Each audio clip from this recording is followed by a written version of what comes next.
Hello दोस्तों, आज फिर हमसे प्यारी सी एक कहानी लेकर आए आप सभी के लिए। इसमें आप सीखोगे इंग्लिश के काफ़ी सारे नए अक्षरों के बारे में, तो जिनकी भी मीनिंग्स नहीं पता होती है सो हम उसमें हिचकिचाते हैं कि इसका मतलब क्या है क्या नहीं है। तो उसके बारे में भी हम सीखेंगे सभी वर्डों के।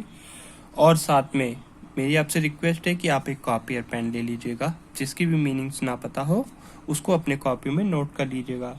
सो आज की फिर से हम एक प्यारी सी कहानी लाए हैं, तो चलिए स्टार्ट करते देरी न करते हुए। आज की जो हमारी कहानी है बहुत अच्छी है। तो the frog and the serpent. Serpent एक नागिन होती है। दा को एक वस्तु की चीज में यूज किया जाता है। सो ऐसे भी कह सकते हैं हम मेंढक और नागिन की कहानी आज की है हमारी। सो दूसरे तरीके भी कह सकते हैं, दा को हम मान लेते हैं एक मेंढक और एक नागिन। तो यहाँ तक तो आपको समझ आ ही गया होगा। तो चलिए ऊपर कर लेते हैं और स्टार्ट करते हैं। तो जैसे कि यहाँ पे दिखाई दे रहे हैं आपको मेंढक है और एक वेल है, वेल के बाहर निकलता हुआ एक नागिन है। सो आज की हमारी इसकी कहानी है और कहानी आपको बहुत पसंद आएगी। कहानियों पे अंत तक बने रहिएगा। तो चलिए स्टार्ट करते हैं दोस्तों। A frog once fought with the other frogs in a well, यानी कि एक मेंढक एक बार, वंस यानी कि एक बार, तो ये फॉट यानी कि फाइट का सेकंड फॉर्म है। तो क्या लड़ रहा था, लड़ रहे थे दूसरों के साथ। अदर्स यानी दूसरों के साथ लड़ रहे थे। किनके साथ? मेंढकों के साथ। इन अ वेल यानी कि एक कुएं में। इन यानी कि में, वेल यानी कि अच्छा भी होता है और एक कुआ भी होता है। तो यहाँ पे दिखाया भी गया हुआ है एक कुआ, तो इसमें माना कि हम चलेंगे एक कुएं। सो एक बार एक मेंढक और एक बार वह लड़ रहे थे दूसरे मेंढकों के साथ एक कुएं में। सो आजकल यहाँ तक था। चलो आगे पढ़ते हैं। ही angrily went to a serpent, यानी कि वह गुस्से से, एंग्रीली गुस्से से, क्योंकि उसे गुस्सा आ गया क्योंकि फाइट में वो लड़ाई जो हुई थी उसमें पिटाई उटाई लगी होगी। तो वह गुस्से से गया एक नागिन के पास, यानी कि यहाँ पे टूआ लग गया तो एक नागिन के पास गुस्से से वह गया। किस चीज के लिए गया वह? For helping. फॉर यानी कि के लिए, मदद के लिए।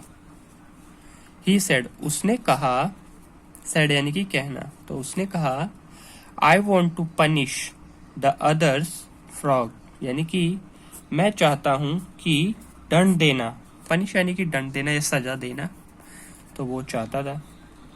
द अदर्स, दूसरों को, दूसरे मेंढकों को, एस लग गया तो दूसरे मेंढकों को दंड देना चाहता हूँ। वो ये चाहता था मेंढक, जो मेंढक की पिटाई हुई। तो फिर उसने क्या कहा उससे जाके, सरपेंट से, प्लीज ईट देम ऑल, कृपया खा लो उन सभी को, कृपया उन सभी को खा लो, उसने कहा।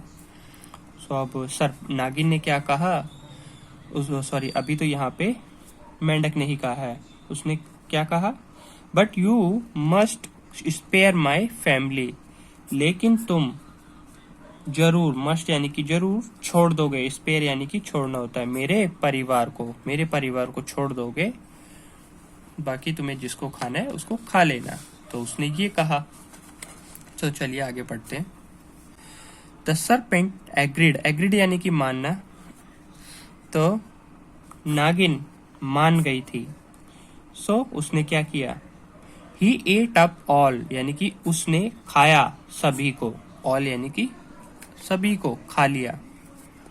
किनको खा गई? द अदर्स फ्रॉग, यानी कि दूसरे मेंढकों को, ऐसा लग गया तो बहुत सारे मेंढक थे तो दूसरे मेंढक को खा लिया।